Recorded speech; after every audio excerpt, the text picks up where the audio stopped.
welcome to my channel. I'm Tiffany, retired librarian turned homeschool mom. And yeah, my hair was up in braids today, so I just haven't bothered to undo it.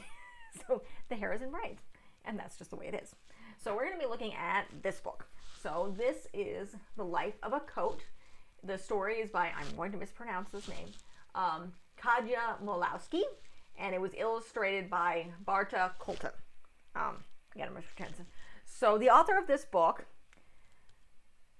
was Polish, and I believe she was Jewish. She taught preschool during, I think, go to the back of the book. It was before World War II is when she taught it. So yeah, she became a teacher. She taught Jewish preschools in Warsaw and Odessa in Poland. And the children that she taught came from poor families. So that's kind of where the idea is. She wrote silly poetry for them in Yiddish. So this obviously is translated, and this book specifically came out in 1931. She actually escaped before World War II started. So she went to Israel and then went to the United States and continued to write poetry. But again, this book story, specifically this poem with the illustrations, came out in 1931. Keep that in mind. I have a cat in my lap. Just ignore this. So let's go on with this. So this is kind of an interesting little story. There is one reference of God, one reference of Messiah in this book. But again, this was written in Yiddish in Poland in 1931. So it was written for preschool children. So essentially, this is the life. You have a coat, quite literally. You have a tailor, but his family kept growing. So he has a huge family, as he would. And he makes a coat, a winter coat, that was supposed to last for a while. So they gave it to their oldest son, who wore it, and then he just started getting bigger. And yeah, the illustrations are a tad bit offensive. And I think it just started to stretch around the middle. So they gave it to their next son. And he wore it until the sleeves ripped, because he kept growing. So then they gave it to his eldest daughter. And she wore it until the lining was gone. And then they gave it to their next daughter, who wore it until the pockets were torn away. And then they gave it to their mischievous next son, who pretty much wore it. And yes, there's vision of spanking here. Again, this came out in 1931, so keep that in mind. And essentially, it was destroyed. And it was already kind of falling apart. And he's like, where the heck did the rest of it go? And it's all sorts of places, and he's goofing off. And this is the end of the story. So, would I recommend this for preschoolers? Probably not, because there's some offensive illustrations in here. This is something I would consider almost a primary document.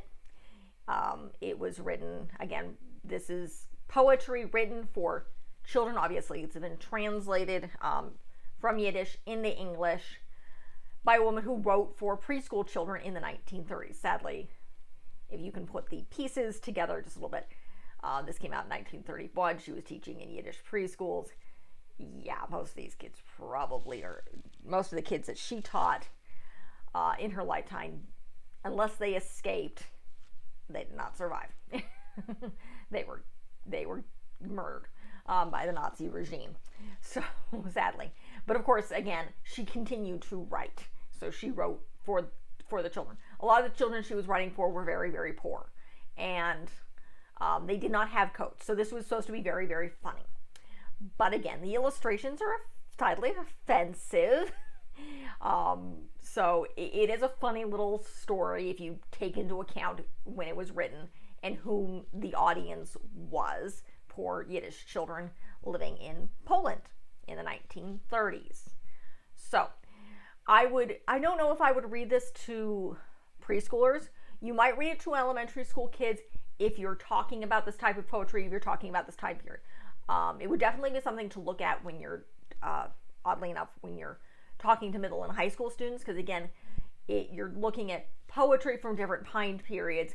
This is specifically written in a specific time period, even though it was translated. So it's something to look at and to kind of evaluate just kind of the meaning behind this, and it's the poetry of it. If you are Jewish and you do speak Yiddish, you might be able to find some more of her poetry and find what this is, and kind of look at the differences between this poem in this book and the original Yiddish. I am not Jewish. I do not speak Yiddish. If you're unfamiliar with what the heck Yiddish is, it's essentially the Eastern European, basically language that is spoken by the Jewish people of Russia and very parts of the Ukraine and Poland and basically Eastern Europe and Russia. That's just, I'm not sure how it came about. It's probably a mixture of Hebrew and local languages, would be my guess, and what it came to be. I have not looked that up. But this is a very interesting book. It's not that long, but definitely read it in context. Don't take it out of time. Read it as it was meant to be understood to the children in the 1930s, and that it was meant to be a fun, goofy poem about the life of a coat to children who may have not had coats in winter. So, and they can understand how hand-me-downs work, and things are slowly destroyed over time as they pass from kid to kid to kid. So,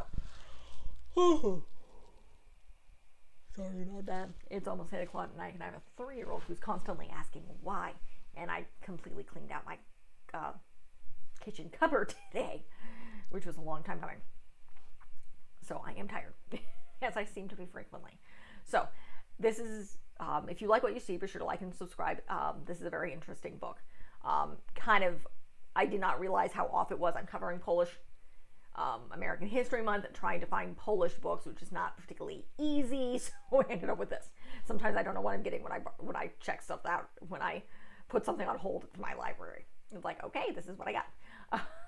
So, and trying to find different things. This might also, it kind of interacts with winter just a little bit.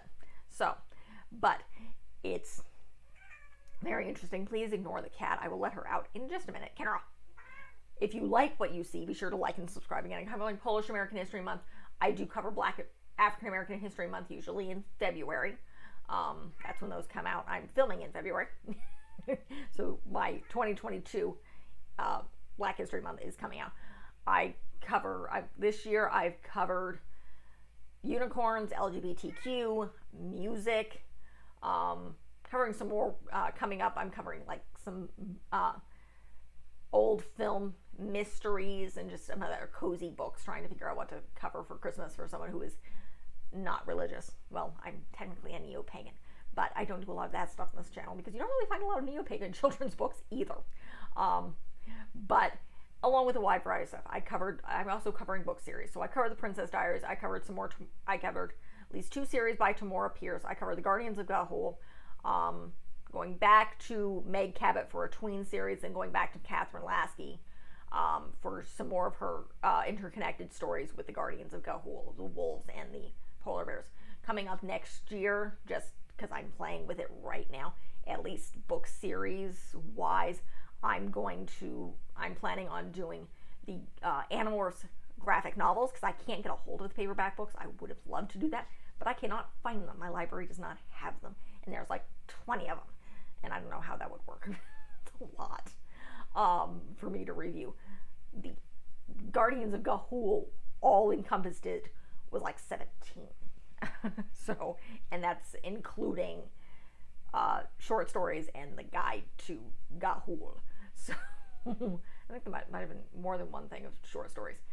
But again, so I'm going to cover the graphic novels, and then I'm going to go back to the Anne of Green Gables. I did do a early on. One of my first videos was like a massive incompilation of all the books.